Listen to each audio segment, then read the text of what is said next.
Hello, welcome back to Math 332. Today we are going to look at a problem which is very similar to the first questions in your practice exam. Okay, so in these questions you are given the following 6 vectors, v1 all the way to v6, and you are asked to consider the span of all these vectors. We know that the span of all these vectors will form a vector space. Let's call that v. Your job is to find a basis for this vector space v and hence determine the dimensions of that vector space.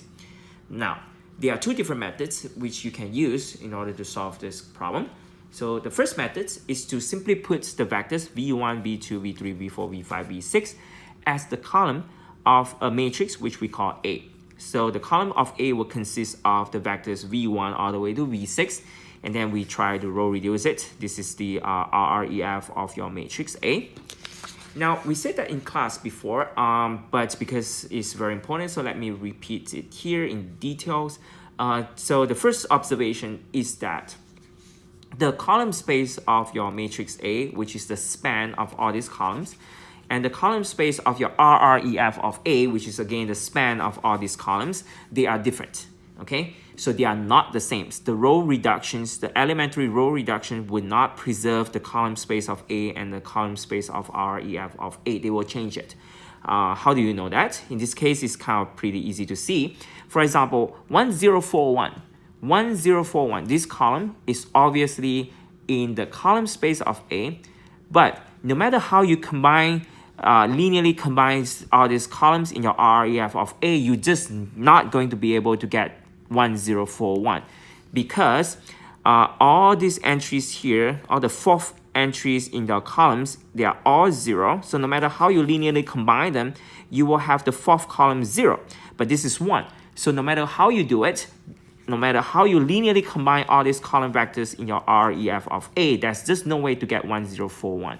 So this shows that the column space of matrix A and the column space of the matrix REF of A, they are different. Okay. However, the row operation, the elementary row operations will not affect the dependency relationship between the columns of A and the columns of REF of A. What does that mean is that suppose we call the first column of matrix A C1, for example. This is C2, C3. So these are the columns of your matrix A, and we call it C1 all the way to C6. Okay, let's use a similar notation. So for your RREF of A, the first column of your RREF of A is called C1 prime all the way to C6 prime. So this is your C1 prime, C2 prime all the way to C6 prime. Now, if you look at the columns for your RREF of A, you can see that the first column here and the second column here and the 4th column here, they are linearly independent. They are kind of a part of your standard basis for your R4, right? So it's pretty easy to see that C1 prime, C2 prime, and C4 prime, they are linearly independent. Not only that, you can also tell how is C3 prime related to C1 prime, C2 prime. For example, you can see that C3 prime is nothing but 3 times C1 prime minus C2 prime, which is given here. The third column of your RREF of matrix A is 3 times the first column of the RREF of A minus the second column of RREF of A. Okay, so the 5th column of your REF of A is also linearly depending on your C1 prime, C2 prime, and C4 prime, and the exact relationship is the 5th column is 2 times, because of the 2 here, it's 2 times C1 prime minus your C2 prime plus your C4 prime. So that relationship is written here, C5 prime equal to this. And also your C6 prime is also very easy to see by inspections. You can see that C6 prime is 3 times of this minus this and then plus this, which is given here. Now, I'm claiming that whatever you have here carry back to your column relationships for your original matrix A. So instead of having this, I am claiming that the third row of your original matrix A is also 3 times of the third column. The third column of your original matrix A is also 3 times the first column of your original matrix A minus the second column of your original matrix A. Same thing here, because you have this. I'm also claiming the same relationship occur for your column in your original matrix A. So C5 is equals to 2 times C1 minus C2 plus C4 and so on and so forth. Now, The benefit is that it is extremely difficult to see this kind of relationship back in your matrix A just by inspections.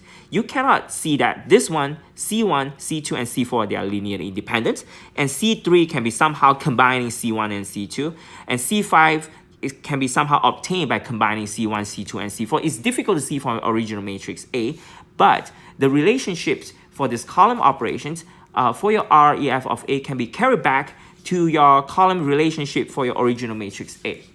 Okay, so this is the key. If you don't believe that, you can also pause this video a little bit and you can verify this just by looking of this column relationship for the C3 and C1 and C2, and like C5, how is C5 related to your C1, C2, and C4? They are really related as if you are looking at the column of your RREF of A.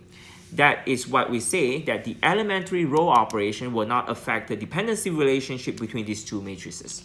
Okay, now with that, we can see that because of these observations, we can see that because C1 prime, C2 prime, and C4 prime are linearly independent, therefore the corresponding column, first column of A, second column of A, and the fourth column of A also linearly independent. And because of that, we can easily identify the basis for these vectors. So instead of using the 6 vectors, you don't really have to use all that 6 vectors. The basis is nothing but V1, V2, and V4. The rest of it can be obtained by linearly combining your V1, V2, and V4. So we identify the basis, therefore you can see the dimension is 3. Okay? Now, the next thing we're going to do is pretty different. So I want you to pay, to give your full attention, which is now, instead of putting the vectors V1, V2, all that stuff as your columns of your matrix A, what if we put them as a row of a matrix, which again we call it A. So now our first row of A is V1, second row is V2, so on and so forth. Now, if you obtain the RREF of A, you will get this. Now by inspections, it's pretty easily to see that this first row, second row, and third row, they are linearly independent. Okay, they are linearly independent. However, in this case, you cannot claim that the corresponding vectors in your matrix A, which is your V1, V2, and your V3, are also linearly independent. All right, let me say that again. If you take this matrix A and row reduce it, the row space is the same. Okay, their row space is the same. It's a theorem in the book. So the row space is the same, but you cannot claim that because this is independent, with these 3 are linearly independent, therefore the corresponding first 3 rows of your matrix A are also linearly independent. Okay, so this is the main difference between the column methods and the row methods. So why, question now is that why you cannot say so? Well, we can already see that that is not true. They're definitely not linearly independent because from our previous computation, we see that our third row, okay, third column, which is our V3, is 3 times V1 minus V2. So V3 is actually 3 times of V1 and then minus V2. So obviously these 3 are not linearly independent. The reason we have this, that we cannot argue that the corresponding first row, second row, and third row are linearly independent is because when you do the row operations, so this is the matrix A, and when you do the row operations, there are many row operations here that you need to do. So you're doing the row operations, and on the 11th operations, you see that in order to get RREF, you actually interchange the third row and the fourth row. And because interchanging the row is a valid row operations, so once you interchange the row for your A and your row for your RREF of A does not correspond anymore. They are not the same anymore, which means the first row of your matrix A has nothing to do with the first row of your REF of A. They can interchange row when you do row operations, so they does not correspond one-to-one directly like that anymore. Therefore, you cannot say that this are independent. Therefore, this are independent if you put it as a row of a matrix and row reduce it. Okay, so what can we say if you do row operations?